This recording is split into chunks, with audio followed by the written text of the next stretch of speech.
Mi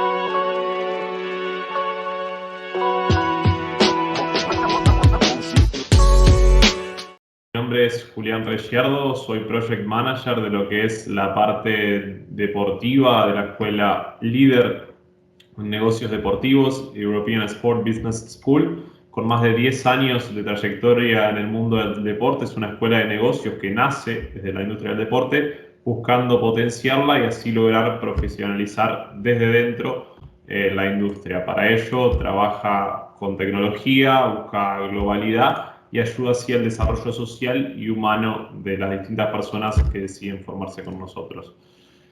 Para esto surgió allá por el 2009 con un programa en gestión deportiva internacional, el cual al día de hoy seguimos desarrollando y año a año se va potenciando.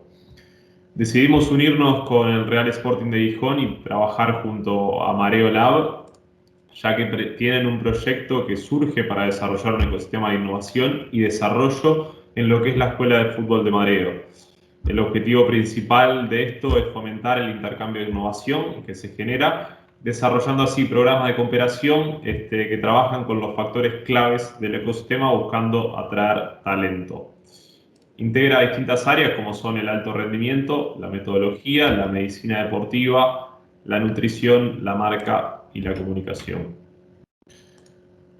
Para presentarles un poco, para iniciar un poco lo que es el programa justamente de psicología en el fútbol base, es un curso desarrollado por nuestro ponente Diego Fuertes, que tiene como objetivo mostrar los fundamentos y las herramientas de la psicología del deporte que es importante conocer y dominar en lo que son las etapas formativas.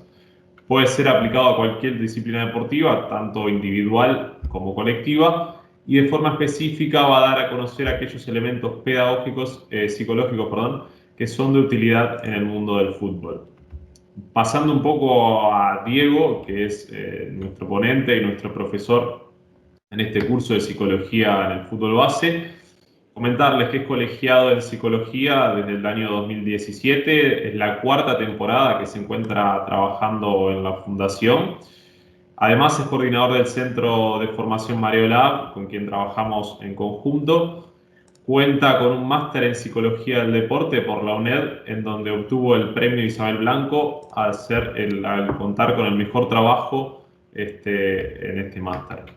Así que sin más, los dejo con Diego para comenzar con la ponencia.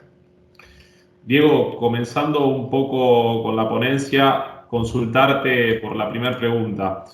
Vamos a comenzar por el rol del psicólogo deportivo en un club de fútbol. Y la primera pregunta va a ¿qué justifica la integración de un área de psicología deportiva en un club de fútbol? Bueno, pues a ver, lo primero de todo, antes de contestar la pregunta, sí quería agradecerte la presentación, Julián, y también agradecer a todos los que estáis hoy presentes en esta sesión, en la que pues creo que nos une el interés por la psicología deportiva, de alguna manera, ¿no?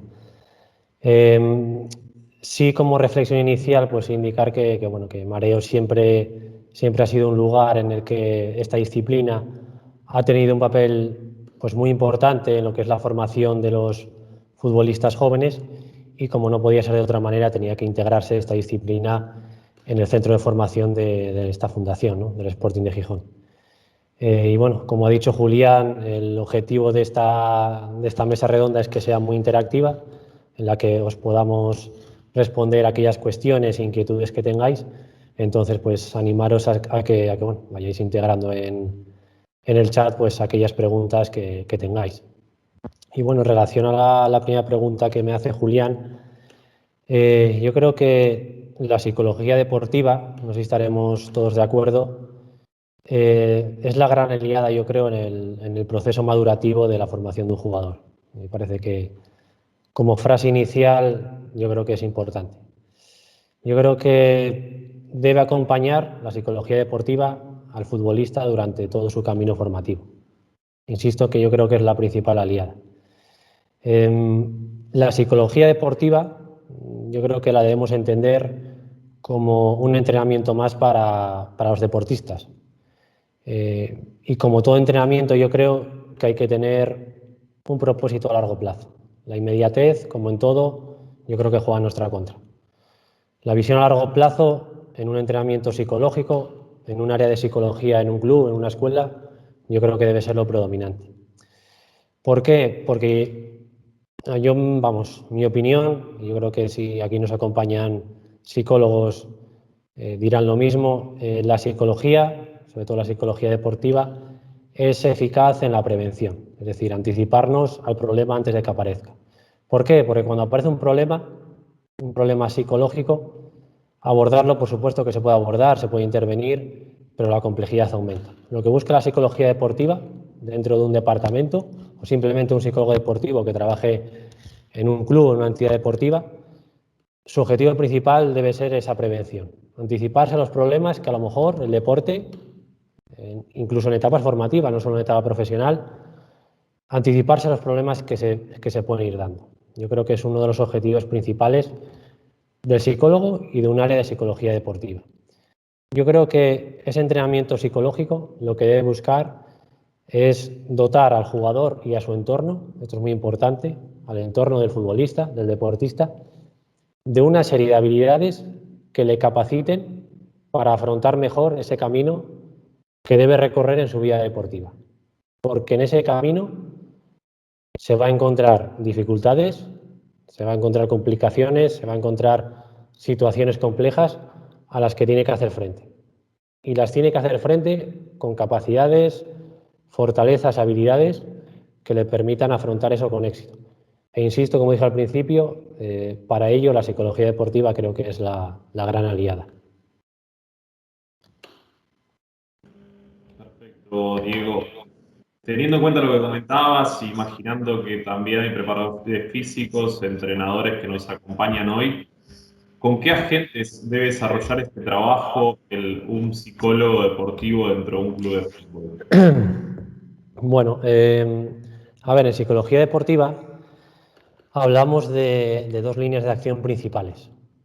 Una línea de acción de trabajo directo con el propio jugador, el propio deportista, y una línea de trabajo indirecta, es decir, trabajar con el entorno de ese jugador.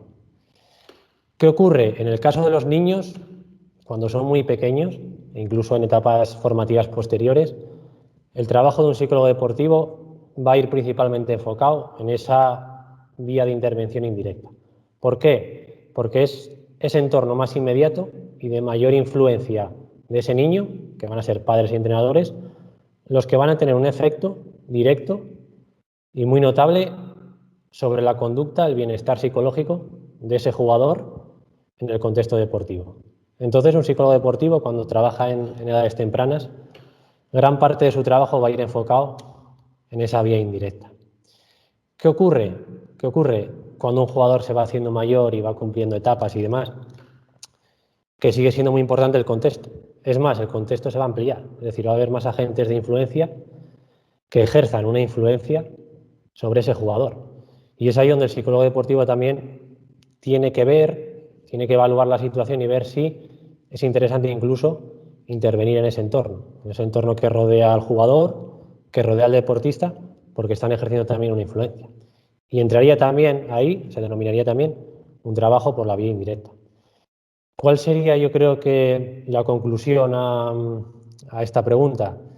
Yo diría que tanto las familias, o sea, padres como entrenadores, deben dominar una serie de conocimientos en psicología deportiva que les permitan ejercer lo mejor posible su rol como padres y su rol como entrenadores. En el caso de los padres, quizás no suene extraño el decir, ¿los padres cumplen un rol en el deporte? Por supuesto, y cada vez más. Y un padre, yo creo, una madre, se debe preparar precisamente para ejercer esa función de padre, de madre, en un contexto deportivo. Y es algo que, bueno, si tenemos oportunidad, podremos insistir más adelante, porque creo que además es un tema que da para mucho. El tema de las familias en el contexto del deporte formativo. Y ya, por supuesto, cuando avanzamos al deporte profesional, el entorno, como dije antes, sigue teniendo mucha importancia. Los padres también, luego, pues por supuesto, la pareja, los hijos, y eso influye. Y es importante también controlarlo. Y si el psicólogo deportivo puede ejercer una influencia también en ese entorno de alguna forma, pues también es muy interesante. Pero sí que es bueno que distingamos que un psicólogo deportivo puede intervenir de forma directa, pero también de forma indirecta, que es a través de ese trabajo con el contexto que rodea al jugador. Bien, pasando a la siguiente, Diego. ¿Un entrenador puede ser también psicólogo deportivo de su equipo o en realidad no son cosas que vayan de la mano? Pues a ver, yo creo que sí, esta pregunta es clave para, yo creo que tener muy claro cuál es el rol de un psicólogo, cuál es el rol de un entrenador, ¿no? Yo sí diría, y es algo que tenemos que también tener muy claro, que es muy importante que un psicólogo deportivo asuma un rol de neutralidad. Es muy importante. Si el jugador percibe que el psicólogo tiene, aunque sea una influencia mínima, en las decisiones que pueda tomar el entrenador sobre ese jugador, ese psicólogo habrá perdido toda la credibilidad. Es algo que tiene que tener muy claro, yo creo, un psicólogo. Independientemente de la etapa en la que trabaje, la edad de los deportistas. Si el jugador percibe que pueda tener un mínimo de influencia en su devenir como futbolista, el psicólogo habrá perdido toda la credibilidad y es algo que hay que tener muy presente. Es necesario que los jugadores confíen en el psicólogo, sobre todo cuando además trabajas directamente con ellos, cuando el jugador te demanda trabajar individualmente contigo.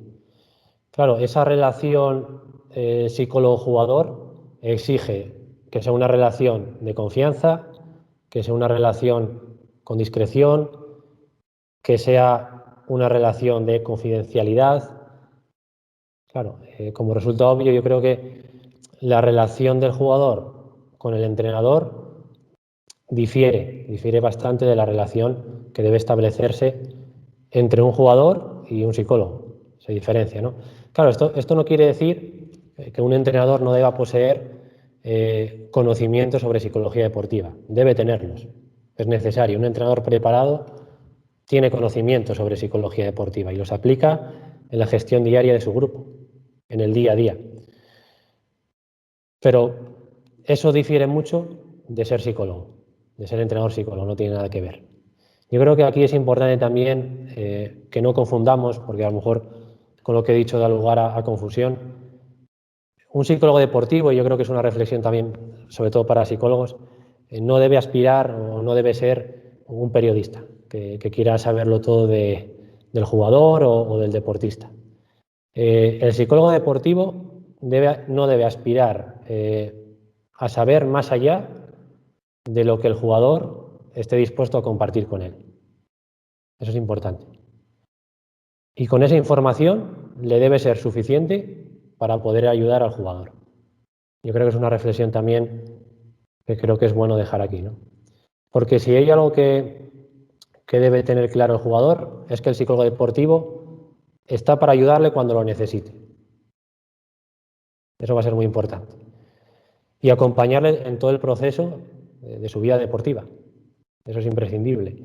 Y para ello, como dije, la psicología deportiva es la gran aliada y el psicólogo deportivo debe asumir el rol con profesionalidad para cumplir ese objetivo, de que la psicología deportiva, el jugador lo vea como su aliado a la hora de crecer como deportista en toda su vida deportiva.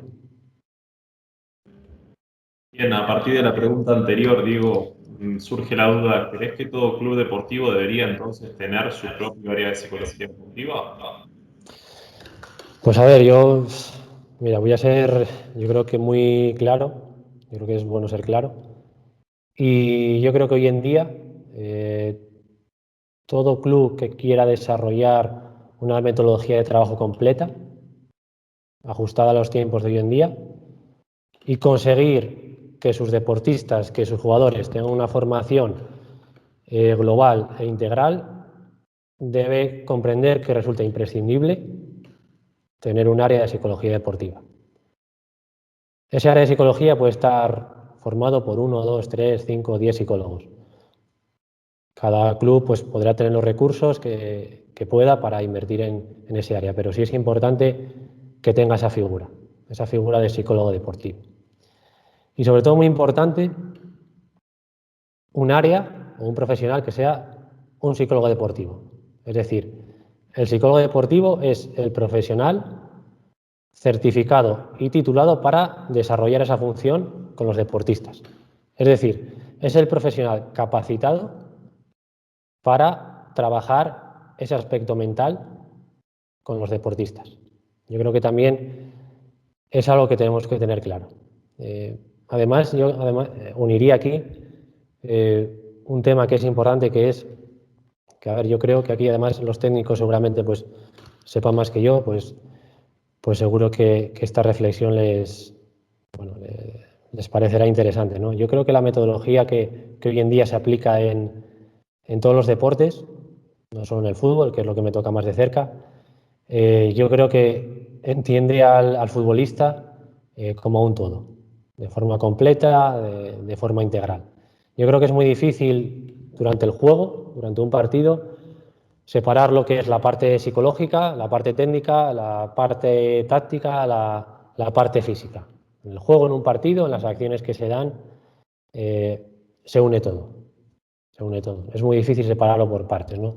Entonces, el funcionamiento psicológico tiene una influencia directa sobre ese juego, ¿no? Influyendo directamente sobre el proceso de toma de decisiones, sobre eso que se puede llamar comúnmente táctica, y posteriormente sobre la ejecución de esa conducta, sobre la técnica, ¿no? Entonces, realmente, insisto, ¿no? Hoy en día la metodología de trabajo en los clubes deportivos entienden al jugador de forma completa e integral, ¿no? Entonces, es lógico pensar que resulta imprescindible integrar ese área de psicología y, por supuesto, los profesionales capacitados para ellos, que son los psicólogos deportivos, ¿no? Incluso que haya un psicólogo deportivo que pueda estar trabajando con un equipo, o que a lo mejor un psicólogo deportivo esté trabajando dentro de un área más amplio en un club donde tenga categorías formativas, ¿no? Categorías base. Ahí, en este último caso, puede además asesorar en el desarrollo de esa metodología, integrando estrategias, técnicas psicológicas que puedan aplicarse a toda la base, no solo con jugadores, sino también con entrenadores y familias, y que enriquezcan esa metodología. Yo creo que además puede contribuir a eso, ¿no? Yo creo que además, si esto lo comparamos no solo con a lo mejor un club que el fin último sea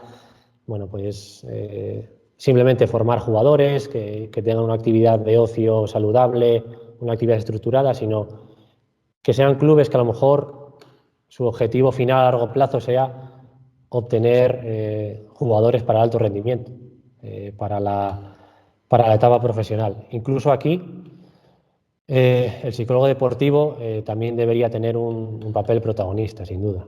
Y más aún, ¿no? Cuando quieres preparar a un jugador para una alta competición en la que se van a encontrar circunstancias, situaciones que van a ser muy difíciles y muy complejas, ¿no? Y el jugador necesita estar capacitado para afrontarlas con éxito, ¿no? Yo creo que es necesario entender que siempre van a existir elementos que vayan a ser propios de la juventud. Es decir, siempre va a haber elementos propios que a lo mejor sean característicos de jugadores jóvenes y que podamos considerar que a lo mejor son momentos que son propios de esa juventud, que a lo mejor se generan situaciones complicadas de edades tempranas, pero que también hay que saber gestionar, ¿no? Que son situaciones típicas en las que la psicología deportiva también juega un papel protagonista, ¿no?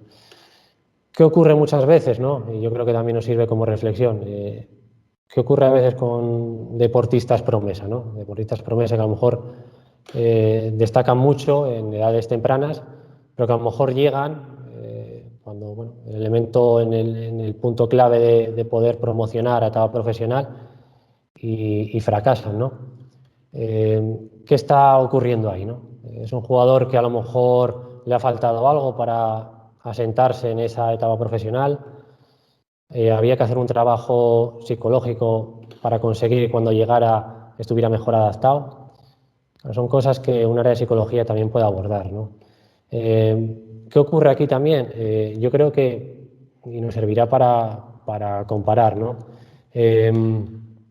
Cada vez yo creo que vemos más futbolistas, deportistas que siguen en la élite rozando casi los 40 años y además a un nivel muy alto en algunos casos, ¿no? ¿Qué está ocurriendo ahí? Es decir, ¿por qué un jugador bueno, de edades tan avanzadas sigue teniendo un nivel tan alto en la alta competición? Claro, se juntan dos cosas. Una, que los conocimientos sobre salud, sobre preparación física han avanzado mucho. Realmente tú puedes alargar mucho la vida deportiva de un futbolista, de un deportista en general, ¿no? Y se une también esa madurez que tiene el propio deportista, el propio jugador, que le otorga el proceso de vida natural de cualquier persona y también las vivencias que va adquiriendo a lo largo de su vida deportiva, que le permiten tener unas habilidades y unos conocimientos que le ayudan a afrontar con éxito las exigencias y las complejidades de un mundo tan difícil como es el deporte de alta competición. Claro, yo aquí quiero lanzar una reflexión. Para mí, teniendo esto en cuenta y viendo que es algo tan evidente que deportistas de alto nivel con edades cercanas a los 40 siguen rindiendo, yo creo que para mí el reto, que también debería perseguir un área de psicología deportiva, en un club de fútbol, en un club deportivo, es adelantar esa madurez.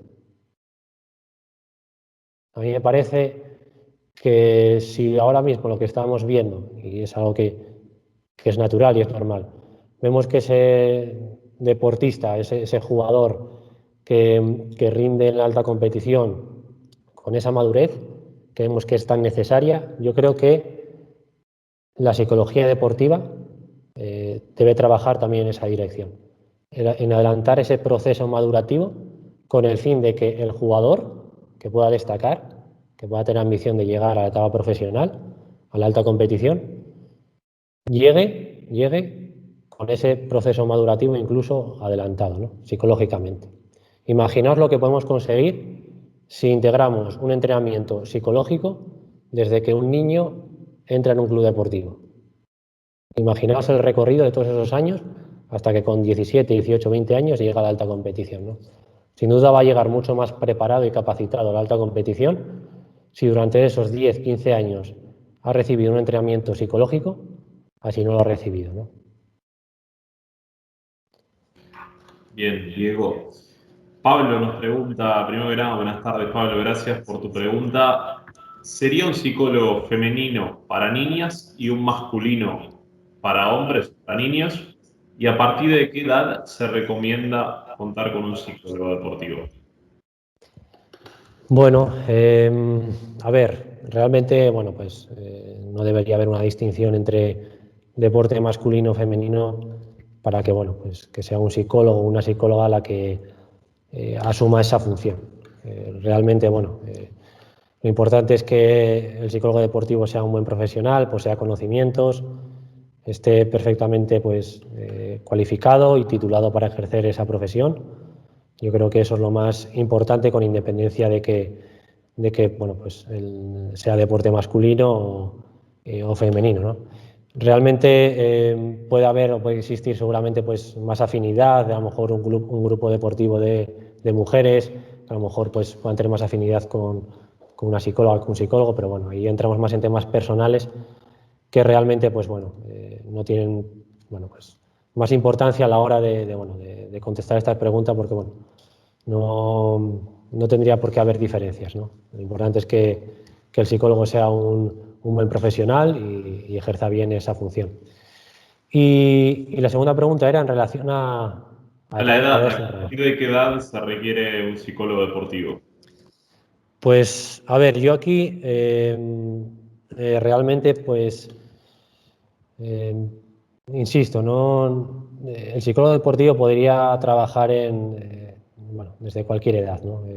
¿Por qué? Porque si nos quedamos o recordamos la idea inicial, gran parte del trabajo que desarrolla un psicólogo deportivo es a través de esa vía indirecta, con el entorno, ¿no? ¿El psicólogo deportivo puede trabajar con niños? Sí, por supuesto, claro que puede trabajar con niños, ¿no? Puede trabajar de una forma muy específica, trabajado en distintos aspectos, no solo aspectos psicológicos, sino también trabajo en valores. Es algo que los psicólogos deportivos también integran dentro de su metodología. Insisto, un psicólogo deportivo en edades tempranas, con niños muy pequeños, es muy útil o es principalmente útil para trabajar con los padres y los entrenadores. Entonces, realmente, si hay aquí pues bueno, gestores, coordinadores, directores deportivos, de clubes, realmente pues bueno, un psicólogo deportivo es muy útil a cualquier edad, y en edades tempranas, sobre todo para trabajar con entrenadores y padres. Bien, estamos terminando la primera parte en la cual Diego fue respondiendo preguntas sobre el rol del psicólogo deportivo en un club de fútbol. Recuerden que cualquier pregunta que tengan la pueden dejar por medio del chat y se la iremos haciendo, ¿vale? Pasaremos a la segunda parte, Diego. Vamos a tratar sobre los conceptos y estrategias psicológicas para entrenadores. ¿Cuáles son las variables psicológicas que debería tener presente un entrenador para favorecer ese funcionamiento psicológico óptimo en sus jugadores? Bueno, a ver, yo creo que es muy típico también que a los psicólogos, cuando a lo mejor un entrenador nos pide un asesoramiento, nos hace una pregunta, que esa pregunta suele ir dirigida a ¿cómo puedo yo incidir como entrenador en una variable psicológica, ¿no? Generalmente la motivación. La motivación suele ser pues esa variable que, pues bueno, más famosa y ampliamente conocida, en la que todo entrenador quiere incidir, ¿no? En la motivación, ¿no? Yo creo que antes de preguntarnos en qué variable psicológica, o mejor dicho, antes de preguntarnos qué quiero yo incidir en esa variable psicológica específica, como puede ser la motivación, realmente debo preguntarme en qué variable psicológica me interesa incidir. Porque a lo mejor quiero trabajar la motivación, o yo como entrenador quiero incidir en la motivación, pero realmente lo que es necesario es trabajar la autoconfianza, o tratar el estrés, o incidir directamente sobre el nivel de activación, o trabajar sobre el entorno del jugador. O, bueno, pues, las variables pueden ser muy amplias, ¿no? Yo creo que, independientemente de la edad de los jugadores, yo creo que un entrenador debe conocer cómo es el funcionamiento psicológico general de un futbolista, de un deportista, porque eso le va a permitir, primero, observar mejor y evaluar mejor la conducta de sus jugadores, y, en segundo lugar, tomar mejores decisiones, y que sean decisiones que estén tomadas desde el rigor y que luego sean eficaces. Entonces, yo creo que además, no sé si tenemos por ahí, Julián, un esquema del curso que era sobre variables psicológicas, que yo Sí, creo que si lo tenemos ahí hasta puede ser bueno compartirlo ahora, porque yo creo que va un poco en relación con esta idea. Sí, mira, es ese, sí. Mirad, yo creo que este esquema, no sé si lo veis bien, lo integramos en el curso de formación. En el curso además tratamos un módulo entero sobre este esquema, sobre las variables psicológicas. Y a mí me gusta mucho utilizarlo, la parte de la izquierda, si nos fijamos en la parte de la izquierda, me gusta mucho utilizarlo porque, bueno, nos da una idea general de cuál es ese funcionamiento psicológico de un jugador o de un deportista, ¿no? Si veis, al final, cuando un jugador se enfrenta a una situación típica de su deporte, como puede ser un entrenamiento o una competición, ahí influyen muchas variables, ¿no? En primer lugar, influye ese contexto que rodea al jugador, ese contexto que ejerce una influencia también sobre su personalidad, sobre sus variables personales, que al final se van construyendo a lo largo de la historia de vida de esa persona. Eso va a dar como resultado pues una evaluación que el jugador va a hacer de la situación, de ese entrenamiento, de esa competición, y una evaluación que va a hacer de sus recursos propios como jugador, para afrontar con éxito o no esa situación del entrenamiento o de la competición. ¿En qué va a desembocar finalmente? En un nivel de autoconfianza. La autoconfianza podríamos decir que es casi la variable central de lo que es el estado psicológico de un jugador, de un deportista. ¿Por qué? Os pongo un ejemplo. Si yo tengo la autoconfianza muy alta, es más fácil que esté motivado por aquello que estoy realizando, ¿no? Vosotros, si pensáis en vuestra vida, no necesariamente en un contexto deportivo, ¿por qué cosas os sentís realmente motivados, ¿no? Por aquellas cosas que se os dan bien o por aquellas cosas que se os dan mal. Realmente todos nos sentimos motivados por aquellas cosas que se nos dan bien, ¿no? Por eso es muy importante tener autoconfianza alta. Y luego, pasando al estrés, ¿qué ocurre? Si yo tengo una confianza alta en mí mismo, significa que percibo control sobre esa situación. Esa situación que me importa, que quiero que se me dé bien el entrenamiento, la competición, percibo un control sobre ella. Y por tanto mi estrés va a ser mucho menor. ¿Por qué? Porque precisamente percibo que se me da bien, que tengo un control sobre esa situación, ¿no? Y eso va a desembocar en un nivel de activación óptimo. Si mi autoconfianza alta, si mi motivación también lo es, si el estrés es bajo, mi nivel de activación va a ser un nivel de activación óptimo. Nivel de activación óptimo que me va a permitir rendir mejor. Yo creo que el nivel de activación es algo que en el lenguaje de los entrenadores, de la gente del mundo del deporte está más instaurado, ¿no? Ese nivel de activación con el que el jugador sale a entrenar o sale a jugar, ¿no? Y eso va a dar como resultado finalmente, pues bueno, una capacidad atencional o un estado atencional determinado y luego también pues, un procesamiento de la información, de la retención de la información determinado, ¿no?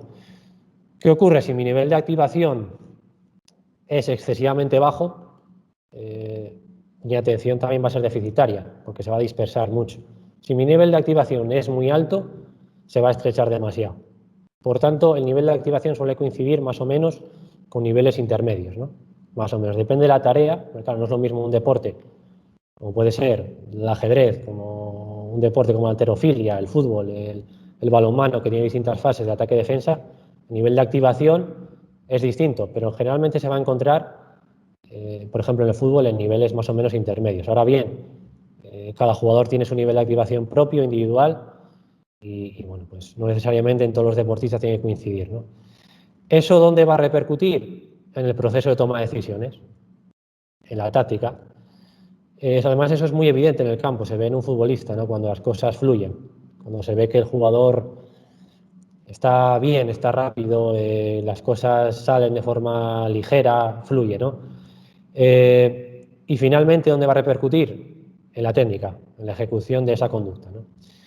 Eso al final va a tener unas consecuencias que el jugador va a interpretar, bueno, pues eso lo explicamos más detenidamente en el curso, pero como vemos, el esquema general del funcionamiento psicológico puede ser ese y a los entrenadores le pueden ayudar, ¿no? Realmente, conociendo esto, yo creo que está fuera de toda duda que las decisiones que pueda tomar ese entrenador pueden ser más fundadas y tomadas con mejor criterio. Por supuesto que si cuentan con el asesoramiento de un psicólogo deportivo, oye, pues mucho mejor, ¿no? Pero también es muy importante que posea esos conocimientos sobre psicología deportiva. Bien, Diego, tenemos una pregunta de Diego Gómez. Es del apartado número 3, en donde vamos a hablar de los padres, así que continuamos con este apartado 2 y luego pasamos a tu pregunta, Diego. Diego Fuertes ahora. Vamos por la segunda pregunta. Siendo entonces el estrés una variable psicológica tan determinante, ¿es posible controlarla en el entrenamiento? Sí, a ver, realmente yo creo que hay que partir de una reflexión, que es, y partimos desde la base, desde lo principio de todo, ¿no? Que es los niños cuando empiezan el deporte llegan con una ilusión muy alta, ¿no? Llegan con muchas ganas de realizar esa actividad en la que sus padres le han apuntado o que bueno, él ha insistido en que quiere estar ahí, ¿no? Y eso exige que el objetivo principal, sobre todo en edades muy tempranas, sea crear un entorno de entrenamiento gratificante, ¿no? Yo creo que eso es muy importante y debe ser uno de los objetivos prioritarios de un entrenador del fútbol base y del deporte base. Claro, esto no significa que no deba existir exigencia. Un ambiente gratificante y agradable también significa estimulante. Sin eso es difícil que puedan aprender y sin aprendizaje es difícil que haya motivación. Y si no hay motivación es difícil que ese niño, esa niña sigan el deporte, que debe ser, yo creo, en etapas formativas, sobre todo al comienzo, el objetivo principal. Por lo tanto, yo creo que el control del estrés es importante tenerlo en cuenta, ¿no? E influye a la hora de crear ese entorno de entrenamiento, esa situación de entrenamiento, ¿no? En el caso de los más jóvenes, sobre todo cuando son muy pequeños, el estrés yo creo que debe ser eliminado totalmente de la sesión de entrenamiento. Pero cuando son tan pequeños lo que busca es que Bueno, pues que se lo pasen bien, que disfruten y que vinculen el deporte con una situación que sea agradable y que les guste, ¿no? Aquí es donde entra en juego incluso la carga psicológica. La carga psicológica yo creo que es un aspecto, un concepto que también está en el lenguaje de los entrenadores y que debe controlarse al igual que la carga física, porque además muchas veces van unidas, la carga psicológica con la carga física.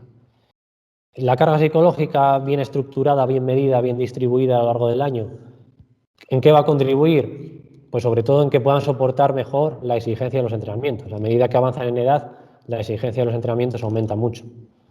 También que se genere incluso hasta una recuperación física.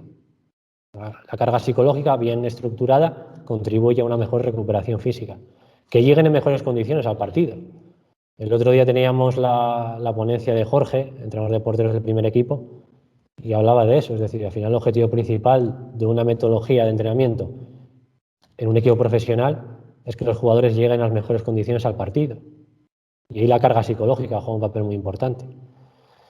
Claro, ¿qué elementos aumentan la carga psicológica, ¿no? Por dar a lo mejor algunas claves a entrenadores. Pues, por ejemplo, el compromiso en la actividad. Cuanto más compromiso exija a los jugadores, más carga psicológica. La variedad de las tareas de entrenamiento. Cuanta más variedad, más carga psicológica.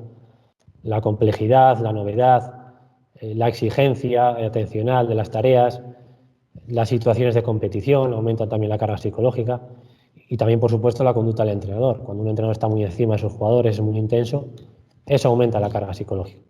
Esa carga es bueno irla distribuyendo, ir controlando ese estrés, sobre todo a medida que el jugador va cumpliendo años, va avanzando en etapas, e incorporarlo como un elemento más a controlar dentro de una sesión de entrenamiento. Bien. Diego, hablando justamente de la carga psicológica, ¿cuál dirías que puede ser un entorno que fomente un funcionamiento psicológico óptimo en el futbolista? Pues a ver, yo diría que incluso es lo que tratamos en el curso, ¿no? En el curso realmente lo que vemos es eso, es decir, cómo puedes crear un entorno de entrenamiento que fomente precisamente eso, ¿no? En general es eso lo que buscamos. Yo creo que aquí, entrando ya en temas más de psicología, más puramente de psicología clínica o de procesos de evaluación psicológica, hay que entender el esquema de antecedente, conducta, consecuencia, ¿no? Al final, el antecedente, la situación, va a ser la que provoque que se genere una conducta determinada. Y esa conducta se puede repetir más o menos veces o se puede eliminar si las consecuencias son agradables o no son agradables. Yo creo que ese esquema a un entrenador también le puede ser útil, porque realmente lo que es importante es que un entrenador incida precisamente en esa situación, en crear una situación de entrenamiento que favorezca esas conductas que el entrenador quiere que aparezcan, ¿no? Es ahí donde se puede ejercer mucho control. Yo creo que aquí entramos incluso en un tema, o se puede tratar un tema interesante, que es que sobre todo en edades tempranas es muy interesante trabajar la asimilación de los errores. Yo creo que es algo que a los chavales les pesa mucho, ¿no? Fallar. Cuando alguien falla, un niño, una niña, un chaval, una chica, pues realmente eso les pesa. Yo creo que esa creencia de que no puedo fallar hoy en día sigue estando muy, muy presente y porque bueno, sigue existiendo incluso la creencia que parece que no se puede fallar, ¿no? Que además los ídolos no fallan, cuando fallan en todos los partidos, ¿no? Hasta el mejor del mundo. Entonces yo creo que eso forma parte de ese entrenamiento, o ese entorno de entrenamiento, ¿no? Yo creo que esa asimilación de que el error forma parte de un proceso de aprendizaje, yo creo que es algo que debe asumir tanto el jugador como el entrenador, ¿no? Yo pienso además que el mayor enemigo de la creatividad es el miedo a fallar. Si creamos un entorno de entrenamiento en el que se sancione el fallo, se ridiculice el error, se insiste en esa equivocación que ha podido tener un jugador, vamos a remar en contra de esa creatividad, ¿no? Yo creo que hoy en día además hay un debate muy extendido de que falta ese fútbol de calle, ¿no? Esa espontaneidad. Bueno, pues aquí está, ¿no? Un elemento a trabajar. El tolerar el error, yo creo que es algo que debemos insistir, ¿no? El error es una oportunidad para aprender. Ahora bien, para tener esa mentalidad tienes que tener una autoconfianza alta en ti mismo, ¿no? Una alta percepción de control, y eso hay que trabajarlo día a día, ¿no? Psicológicamente. Es difícil, yo creo que crear un jugador con funcionamiento psicológico óptimo si no lo construimos desde la base, empezando por lo más básico, que es entender el error como parte del juego, yo creo. Yo creo que además muchas veces pecamos de querer analizar todo lo que ocurre en un partido, ¿no? Pensando que además todo lo que pasa lo podemos controlar. Intentando muchas veces otorgar una causa y una explicación a todo lo que pasa, ¿no? A todo lo que ocurre en ese partido. Intentamos buscar una causa que sea controlable y que sea entrenable. Es decir, que lo podamos llevar a la sesión de entrenamiento y lo podamos ensayar, ¿no? Cuando muchas de las cosas que ocurren en el juego, la mayor parte de esos acontecimientos que se dan suceden por elementos que no son difíciles o que son muy difíciles de predecir. Aquí es donde entra el azar, por ejemplo, ¿no? Está claro que un proceso de entrenamiento bien estructurado, una buena metodología de trabajo, va a favorecer que esos elementos del azar, esa incertidumbre que forma parte del juego, pues pueda estar a tu favor, ¿no? La puedas llevar hacia ti. Pero ahora bien, yo creo que es importante entender que hay cosas, hay elementos que no vas a poder controlar, que forman parte de ese juego, de esa incertidumbre de un partido, y también hay que entenderlo, ¿no? Yo creo que hay que entenderlo también. Y es algo que hay que instaurar también desde el fútbol base, pues bueno, desde el comienzo, ¿no? Entender el juego, que en el juego va a haber errores, que van a existir pues bueno, fallos, entenderlos como algo más, es un juego, se puede fallar, y yo creo que es algo que hay que insistir en edades muy tempranas. Leibe nos consulta, no tiene quizá que ver con el juego, pero es algo que no podemos controlar y es el entorno y la situación en la cual nos encontramos hoy en día. ¿Hay algún estudio que haya estudiado, valga la redundancia, cómo puede afectar a los niños este año que llevan sin entrenar? Bueno, pues a ver, realmente es algo que se ha empezado a investigar. Hay incluso algunos estudios que ya han sido publicados sobre este tema. Sobre todo son estudios que van enfocados a, bueno, pues, a temas emocionales también, no solo de privar de actividad física, que no sea, sino que también privar de otras actividades que también son muy importantes en esas edades.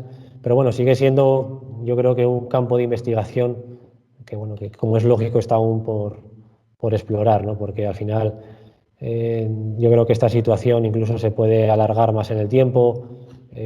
Cuando se pueda volver a entrenar, la forma de entrenar, por ejemplo aquí en Asturias, donde sigue habiendo también bastantes restricciones, seguramente sea distinta, sea diferente.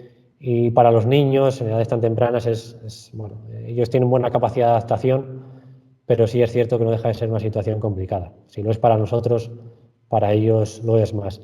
Pero sí es cierto que hay publicaciones sobre estos temas, e incluso bueno, en psicología deportiva hay distintas revistas de investigación, como revista de psicología deportiva, revista de psicología de deporte aplicada, cuadernos de psicología deportiva, que son de acceso gratuito, que los que estáis interesados podéis acceder a ellos y bueno, que es más que os animo. Yo creo que la lectura científica de la psicología deportiva también es muy interesante para enriquecerse y para ver sobre todo que es una disciplina que puede ayudar mucho a los entrenadores, ¿no?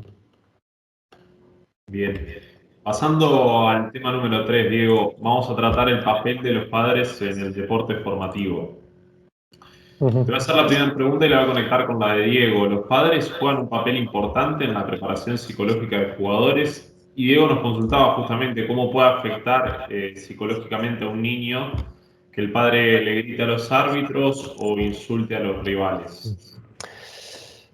Bueno, a ver, realmente yo creo que el papel de los padres hoy en día en el deporte formativo es determinante, sobre todo bueno, pues en edades tempranas. Como dijimos, el tipo de conducta que tengan los padres dentro del contexto deportivo va a determinar el bienestar psicológico de sus hijos dentro de ese contexto deportivo y el funcionamiento psicológico incluso en entrenamientos y partidos. Yo creo que en épocas pasadas la cuestión de los padres en el deporte apenas existía. El deporte no tenía la misma dimensión que tiene ahora, ni en lo profesional ni en lo participativo. la dimensión social que ha adquirido el deporte en estos últimos años es enorme. ¿Qué ocurría antes también? Pues que seguramente pues, las familias eran más numerosas, no podías dedicar tanta atención a la individualidad de cada hijo. Si un hijo hacía deporte, bueno, pues más o menos se las arreglaba para poder ir a entrenar, para poder ir a jugar. Hoy en día eso ha cambiado. Hoy en día las familias son menos numerosas y puedes atender más la individualidad de cada hijo, el interés que tiene. Y es que encima hoy en día las familias podríamos decir que son imprescindibles. Es decir, para que un chico o una chica pueda hacer deporte se necesita de los padres. Ya no solo por temas logísticos, es decir, al final los padres les llevan, les traen, pagan las cuotas, se hacen cargos de ellos cuando están lesionados, incluso algunos en algunos deportes colaboran en tareas organizativas. Claro, eso todo supone renunciar a proyectos familiares, a vacaciones, incluso bueno, pues ajustar la agenda familiar de la semana a los entrenamientos y a los partidos de esos chavales. Entonces, claro, realmente es normal que los padres se interesen y que asuman mayor responsabilidad, bueno, pues, del deporte de sus hijos. Si se esfuerzan tanto, pues bueno, es porque consideran que ese deporte les está aportando algo a sus hijos, ¿no? Y además quieren interesarse, quieren cerciorarse de que ese deporte está cumpliendo la función que esperan que cumplan, ¿no? Y por tanto, pues pueden opinar, pueden mostrar sus inquietudes y es que además tienen derecho a ello, ¿no? El deporte afecta al hijo y muchos padres quieren pues, bueno, asegurarse de que precisamente el cómo afecta sea de forma positiva. Claro, yo creo que aquí hay que lanzar una pregunta, es, bueno, ¿y qué hacemos? Sabemos que son importantes y que además influyen directamente en el funcionamiento psicológico deportivo de sus hijos. ¿Cuál es la respuesta? Cuanto más lejos, mejor. Claro, yo creo que es algo que también debemos reflexionar, ¿no? Claro, ¿en qué influyen los malos ejemplos, ¿no? Que a lo mejor comenta en esa pregunta, ¿no? De aquellos padres que además son la minoría, porque no son la mayoría ni mucho menos, que tienen conductas negativas en campos de fútbol, en instalaciones deportivas, que la interacción con sus hijos en relación al deporte es negativa. Claro, cuando hablamos de esta cuestión, claro, no es conveniente irse a esos extremos, ¿no? Porque si no la conclusión siempre va a ser la misma. Claro, cuanto más lejos los padres, mejor. Y es que esa no es la realidad del deporte. La realidad es que la mayoría de los padres tienen una actitud correcta y además incluso están abiertos a poder mejorar como padres, mejorar su rol en ese contexto deportivo. A mí me parece que partiendo de una base en la que se defina claramente cuáles son los límites de los padres dentro del club deportivo, creo que es mucho más provechoso incluir a los padres en el proyecto deportivo que no hacerlo. No porque simplemente sea algo que tengan derecho a ello, ¿no? Sino porque está más que demostrado, científicamente además, que se pueden leer artículos sobre ello, que una influencia bien canalizada de las familias tiene enormes beneficios para el hijo dentro del contexto deportivo. Yo creo que es necesario que los padres visualicen el mismo camino que nosotros, los profesionales del fútbol, entendemos que es el mejor para la formación de sus hijos y convencerles de que nos acompañen en ese recorrido común hacia la consecución de un beneficio integral para sus hijos. Yo creo que tenemos entre manos una potente herramienta que es el deporte y yo creo que incluso hasta tenemos la obligación como gestores deportivos de utilizar esa herramienta adecuadamente. Y esa utilización correcta, yo creo, a mi entender, supone incluir a los padres en el proyecto deportivo. Diego, en relación justamente a los padres y la inclusión en este proyecto deportivo que comentas, desde la Fundación y de la Escuela de Fútbol de Mareo Andral, ¿tienes algún ejemplo que nos puedas dar de iniciativa que hayan realizado con los padres? Sí. Nosotros, desarrollamos con las escuelas de la Fundación, desarrollamos sesiones de este tipo, en la Escuela de Mareo, en Cantera. Trabajamos mucho con las familias por lo que te digo, ¿no? Porque en Mareo existe esa mentalidad de que debemos ir en el mismo camino, recorrer el mismo camino hacia esa consecución de la formación completa del jugador, ¿no? Yo pienso además que en esta sesión insistimos mucho que una de las cosas más importantes que hay que inculcar a los padres es separar el valor del deportista al valor como persona, ¿no? Yo creo que es algo que suele pesar mucho, ¿no? Es decir, que el futbolista nunca vincule su valía como jugador a su valía como persona. Yo creo que eso es muy importante. Y es algo en lo que insistimos mucho, por ejemplo, en esas sesiones, ¿no? Yo creo que además, volviendo a esos deportistas que destacan, yo creo que muchas veces ocurre eso, ¿no? Esos deportistas que a lo mejor destacan muy pronto, pero que poco a poco se van apagando, ¿no? O incluso esos deportistas que cada vez vemos más a menudo, que se retiran del deporte porque necesitan salir de ese entorno que les genera, pues bueno, tanto estrés, ¿no? Yo creo que las personas necesitan también medirse por otros elementos que no sean el deporte, dentro del contexto deportivo, por supuesto. Y claro, yo creo que si aquí nos hacemos la pregunta de, claro, ¿qué está ocurriendo en esos jugadores tan jóvenes que a lo mejor destacan muy pronto, desde niños, adolescentes, pero que luego no llegan, ¿no? Yo creo que es algo que debemos preguntarnos, y yo creo que parte de la respuesta está ahí, ¿no? De que a lo mejor han vinculado durante toda su vida su valor como deportistas a su valía como personas, ¿no? Claro, cuando las cosas van bien, cuando ganan, cuando todo juega a su favor en el contexto deportivo, no hay problema. Pero claro, ¿qué ocurre cuando las cosas van mal? Que pueden ir mal. Ahí es donde está el problema, ¿no? Bien. Claro, ¿qué ocurre aquí? Que muchos de ellos siguen en el deporte muchas veces aguantando porque casi es lo único que les queda. Es decir, sigo en ese deporte porque mínimamente es lo que me aporta cierta gratificación, sigo ahí, empiezas a entrar en un círculo vicioso y, claro, y es muy difícil salir. Y esto es muy importante que lo sepan los jóvenes y las familias desde el principio, ¿no? Y desde el comienzo bueno, de su andadura en el deporte, hablar de esto, porque como dijimos, realmente es difícil cuando se da esta situación, este problema, poder abordarlo, ¿no? Sin que luego queden ciertas secuelas. Realmente la eficacia aquí, insisto, está en la prevención. Hay que partir de la base, yo creo, de hacer ver a los padres que una correcta gestión del deporte de sus hijos, integrando conductas adecuadas, les puede ayudar a fortalecer incluso mucho la relación con ellos. El deporte puede ayudarles a tener una relación mejor con sus hijos, y yo creo que incluso los clubes tenemos hasta cierta responsabilidad en ello, ¿no? De poder brindarles esa oportunidad a los padres y guiarles para precisamente conseguir eso, ¿no? Yo creo que es una de las cosas, uno de los temas que tratamos en estas sesiones con los padres, que las hacemos mucho en Mareo. Y bueno, yo creo que bueno, es un tema también interesante a tratar de forma general en etapas de formación.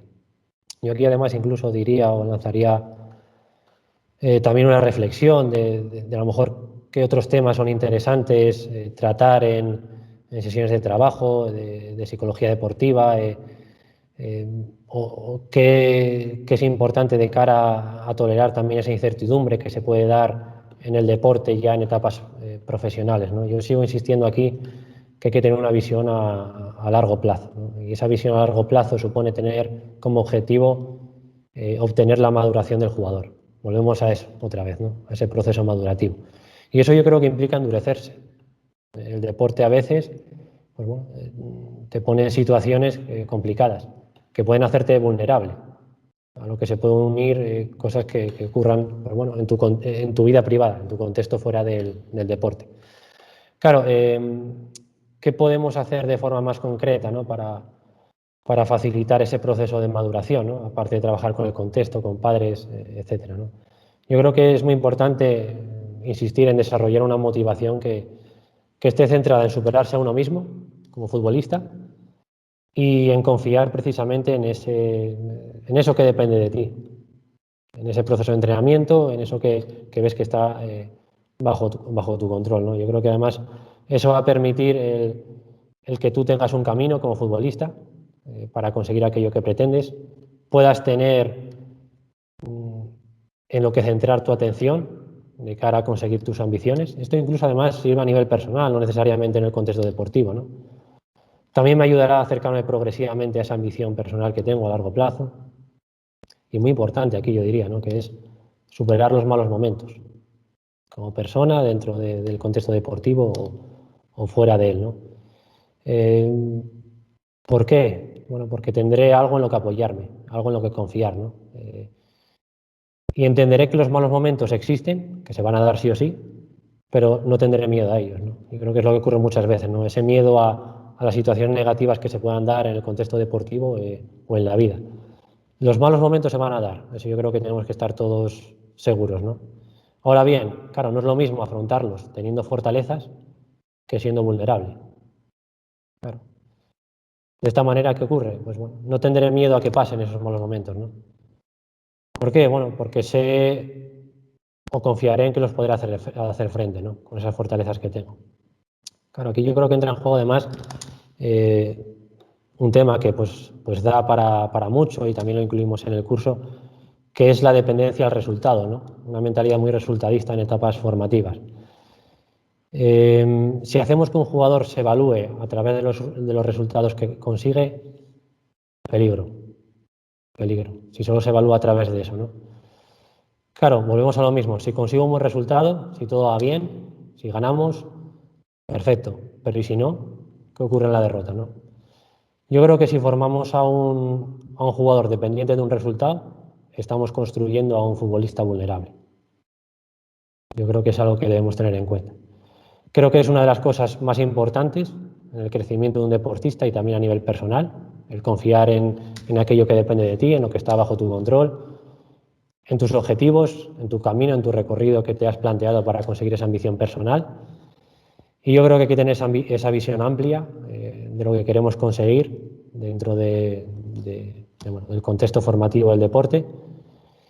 Y teniendo esa visión amplia, sabiendo el recorrido que queremos seguir, yo creo que podemos elaborar una metodología más completa que actúe sobre entrenadores, sobre jugadores, familias y entorno del jugador y deportista en general. Bien, teniendo en cuenta esos malos momentos que se dan en el deporte, Daniel Guerra Santos nos hace la pregunta: en el fútbol base existen grandes diferencias entre los equipos de una misma categoría. ¿Cómo se aborda desde el aspecto psicológico para que los futbolistas no pierdan la ilusión de la competición, sobre todo los porteros que reciben tantos goles en un mismo partido? Sí, bueno, pues esto va en relación a lo que comentábamos ahora, ¿no? Yo creo que algo en lo que hay que insistir desde el principio en el deporte base es precisamente en eso, ¿no? Primero, en asimilar asumir el error como algo que se va a dar.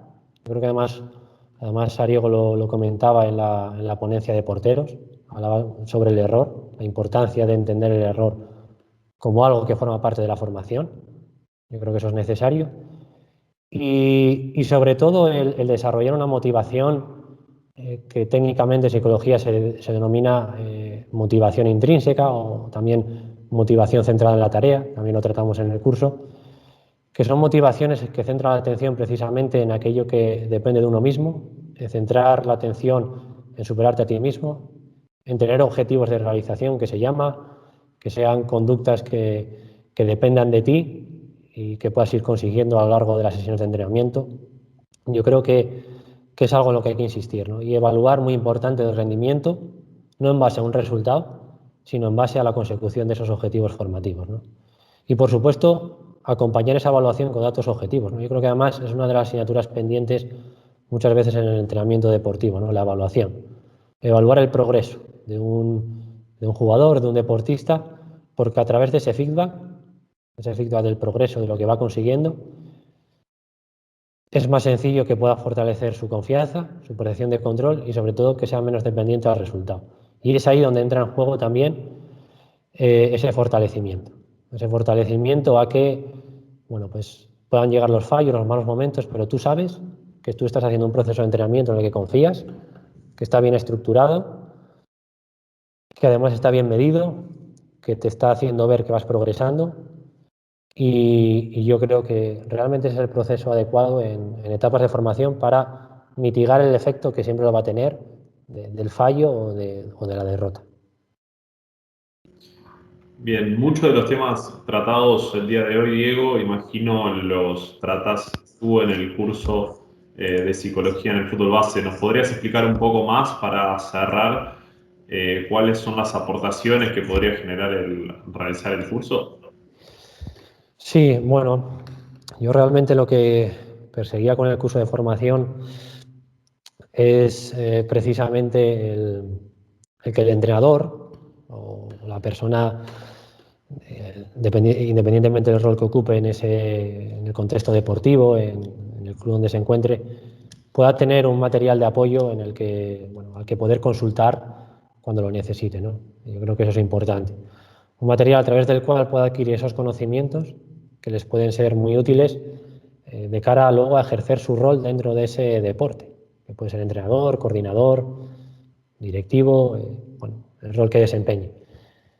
Y luego también pues acompañarlo bueno, pues con testimonios, ejemplos de lo que es el día a día aquí en Mareo, ¿no? De la idea, de la mentalidad que se tiene aquí en Mareo, de lo que es la formación, la idea que se tiene de cómo se entiende al jugador de forma completa. Incluso además ponemos ejemplos de charlas prepartido, momentos de descanso, análisis, evaluación de ese rendimiento. Yo creo que también son ejemplos interesantes en vídeo de los entrenadores de aquí, de cómo lo hacen, y yo creo que eso también puede ayudar mucho bueno, a aquel que haga el curso, ¿no? Insistimos mucho, además, y dedicamos un módulo entero a tratar esos tres tiempos, el momento previo al partido, momento durante, momento después, porque tanto a nivel formativo como a nivel de rendimiento, esos tres momentos son claves, ¿no? Porque influyen directamente en el funcionamiento psicológico de un jugador. Bien, vamos a un bonus track. Gilberto Miranda nos hace la última pregunta, Diego. ¿De qué manera se puede gestionar, por ejemplo, futbolistas yendo más hacia el lado profesional, que cambian frecuentemente de club, inclusive antes de finalizar los contratos? Es decir, ¿cómo se puede gestionar la influencia de los profesionales en el fútbol base? A ver, yo creo que hay que partir de la base de que si bien el fútbol de alta competición tiene semejanzas con el deporte formativo, es una cosa totalmente distinta. O sea, no tiene nada que ver. No tiene nada que ver. Incluso además salía una pregunta en relación a árbitros. La relación que hay o la interacción que hay entre árbitros, jugadores, cuerpos técnicos en primera división, segunda división, no tiene nada que ver con la que debe haber en el deporte formativo. Hay que entender también que el deporte de alta competición también es espectáculo.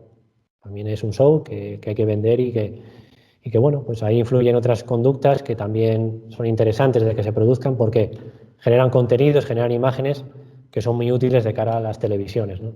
Entonces, yo creo que es muy importante que para gestionar el deporte formativo ignoremos muchas de las cosas que se producen en el deporte de alta competición. Yo creo que son dos cosas muy distintas. Realmente, por ejemplo, además en Mareo, como ejemplo práctico, desarrollamos mucho trabajo en valores, ¿no? Hacemos escuelas de capitanes, en cantera se realiza el programa de Aprendiendo el Oficio con exjugadores del club, realizamos incluso además un plan de trabajo en valores específicos con la escuela, la fundación desde su área de, bueno, de sostenibilidad y responsabilidad social desarrolla muchas acciones que integran a la cantera, a la escuela, precisamente para transmitir esos valores que son necesarios en el deporte formativo y sobre todo también transmitir, yo creo que es muy importante, un sentimiento de pertenencia al club en el que estás, ¿no? Yo creo que al final la formación, para que sea eficaz, requiere también de un compromiso por parte también de esos jóvenes deportistas, y el compromiso pues sin duda se obtiene si realmente quieres estar en ese club, ¿no? En ese club que te está brindando la oportunidad de desarrollarte como persona y de darte unas habilidades y unas capacidades que no solo te van a servir en tu desarrollo profesional, si es que luego llegas al deporte de élite, sino que te van a servir sin duda en el contexto fuera del deporte, en tu vida diaria. Perfecto, Diego. Agradecerles por el tiempo utilizado, por haber participado el día de hoy en la mesa redonda, por las distintas preguntas que nos fueron surgiendo. Agradecerte a ti, Diego, por estar del otro lado. Sin más, nos despedimos de aquí. Solicitarles, de ser posible, si pueden cumplimentar la encuesta que se les envió por el chat de Forms. Realmente nos ayudaría a seguir realizando este tipo de actividades, ver qué puntos podemos mejorar, iniciativas que se les ocurran y demás. Así que muchas gracias y esperamos reencontrarnos pronto. Un saludo.